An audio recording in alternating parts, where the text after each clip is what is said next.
High, কেমন আছেন সবাই? আজ তোমাদের সাথে শেয়ার করি বাড়ি যাওয়া থেকে নাইট পর্যন্ত ছোট্ট একটা ভিডিও।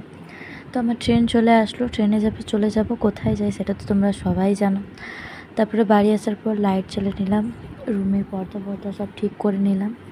আগে ঝাঁট দিয়ে সব পরিষ্কার করে নেব। তো মিরারটা দেখো আমাকে অবস্থা দিয়ে সব সন্ধে দিয়ে মাটির ঝাঁট দিয়ে রেডি করে তারপরে যাব খাবার রেডি করতে।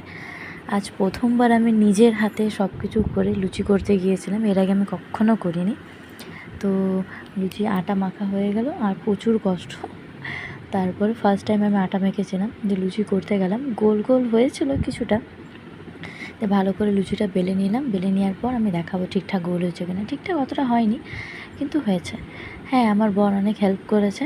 তারপর কড়াই গরম হয়ে গেল, দিয়ে লুচিটা তার মধ্যে দিয়ে দেবো ভাজার জন্য।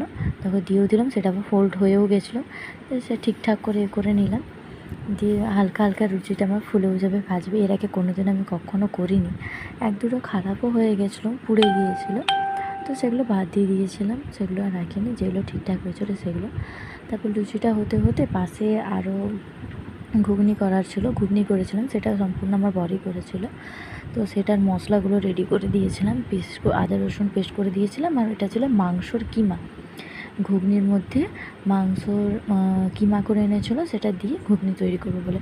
খুব ভালো লাগে খেতে। আর এটা হলো সুজি করেছিলাম। সুজির রেসিপিটা আমি আলাদা করে একটা ভিডিওতে দেবো, যেটা ওটা থাকবে, তোমরা দেখে নিও। তো তারপর মাংসের কিমা আর আলুর মশলা দিয়ে সেগুলো সব কষে নেওয়ার পর একটু জল দিয়ে দিল। জল দেওয়ার পর সেটাকে একটু সিদ্ধ করার জন্য বসিয়ে, তারপরে যে সেদ্ধ মটরগুলো ছিল, মটরগুলো অবশ্য সিদ্ধ করে নিয়েছিলাম আমরা আগেই। তো মটরগুলো দিয়ে দিয়েছিলাম, মটরগুলো দিয়ে আরও ভালো করে কষে নিয়েছিল।